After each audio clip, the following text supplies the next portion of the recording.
Welcome to episode 16 of Life After. This is Return to the Wild, part 2. Make sure to go watch Return to the Wild part 1 before playing this episode. During part 1, you'll be able to make choices that will affect the outcome of this episode. So make those choices wisely. Remember, your choices and actions will also shape the ending of the series. Nothing is the same. You find yourself standing in front of the same clearing you woke up in all those days ago. Not much had changed at first glance. But as you take a few steps forward, the forest around you begins to shift.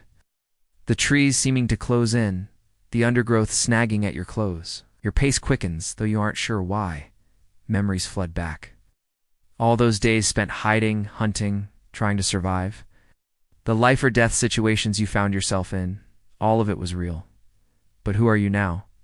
How has this experience changed you?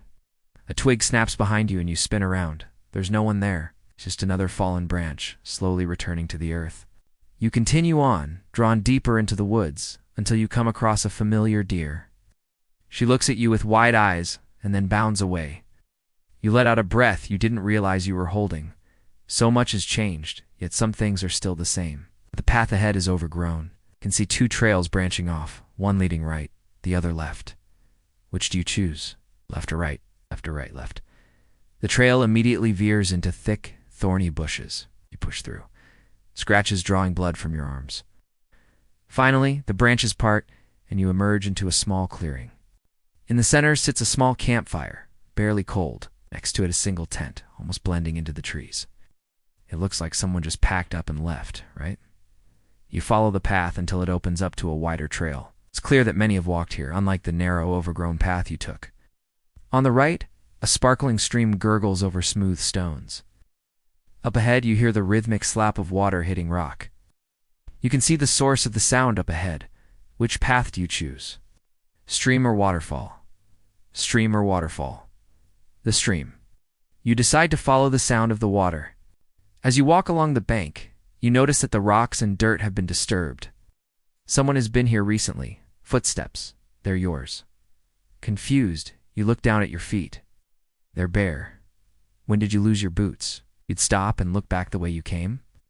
The forest seems different somehow, darker, the trees looming over you. You turn back to the stream and continue on. Eventually, the trail levels out and widens. You recognize this area. It's the last place you remember exploring before you went unconscious. So much has changed since then. The waterfall. The waterfall up ahead is even more impressive up close. Water cascades over moss-covered rocks into a deep pool below. Sunlight filters through the leaves, painting rainbows on the wet stones. You could stay here for hours, letting the sound of the water wash over you. Take a step closer, and suddenly the rocks beneath you give way. Stumble and fall, scraping your hands and knees on the rough stone. Winded, you push yourself up and brush the dirt off your clothes. Where did that even come from? Startled by the sudden collapse, you look around. For a moment, you can't find the trail that led up here. The waterfall seems to mock you with its carefree beauty. You trace your fingers over the rough bark of a nearby tree. It too seems different. Rougher, harder, colder. Taking a deep breath, you close your eyes and listen to the sound of the cascading water. Which do you choose? Above or below? Above or below? Above.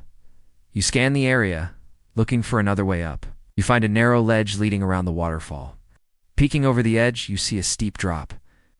Heart pounding, you start to climb.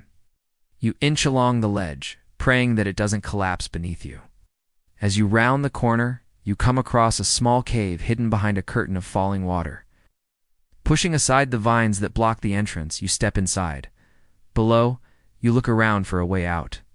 But it seems that the rocks have shifted, and the trail is gone. You can't go back the way you came, so you take a deep breath and jump into the pool. The water is freezing, but you have to get out. You tread water to the nearest rock and pull yourself out.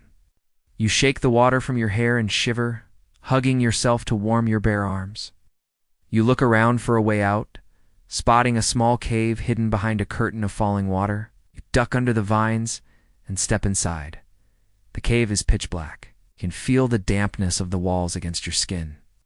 Your ears pop as if you're descending. You reach out to steady yourself against the wall. What is this place? What is happening? Inside the cave, you can hear the rushing water, and feel the vibrations in the earth beneath you. Time seems to slow down. You listen intently. Can that really be? A voice echoes within the cave. Are you losing your mind, or is there actually someone else here? Do you choose to speak? Speak or remain silent. Speak or remain silent, speak. Hello? Is anyone there? Your voice echoes around you, bouncing off the damp cave walls. No answer. You call out again, louder this time. Hello, can anyone hear me? Still nothing. You take a step forward. The ground rumbles beneath your feet. Suddenly the voice booms again, closer this time. Who's there? You jump. You try to call out, but no sound comes out. Panic rising, you run deeper into the cave. The ground shakes with each step you take, and you trip and fall, landing hard on the cold stone floor. As you look up, you see the opening to the cave directly above you. It's big enough for you to climb through. You can escape. Without hesitation, you scramble to your feet and race toward the opening. Bursting through, you find yourself back in the familiar clearing. The forest around you seems to sigh, the leaves rustling in the breeze. It's as if the cave and everything in it wanted you to leave. But what was that voice? Was it a hallucination brought on by days of hunger and thirst? Remain silent. You hold your breath, hoping to hear it again, but all you can hear is the rushing water from the waterfall above. You take a step forward. The ground rumbles beneath your feet. Suddenly, the voice booms again, closer this time.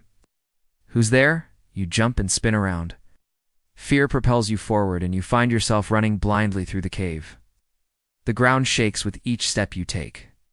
Then you trip and fall, landing hard on the cold stone floor. You look up to see the opening to the cave directly above you. It's big enough for you to climb through. You don't hesitate. You scramble to your feet and race toward the opening. Bursting through, you find yourself back in the familiar clearing. The forest around you seems to sigh, the leaves rustling in the breeze. It's as if the cave and everything in it wanted you to leave. But what was that voice? Was it a hallucination brought on by days of hunger and thirst? You emerge from the cave and take in a deep breath.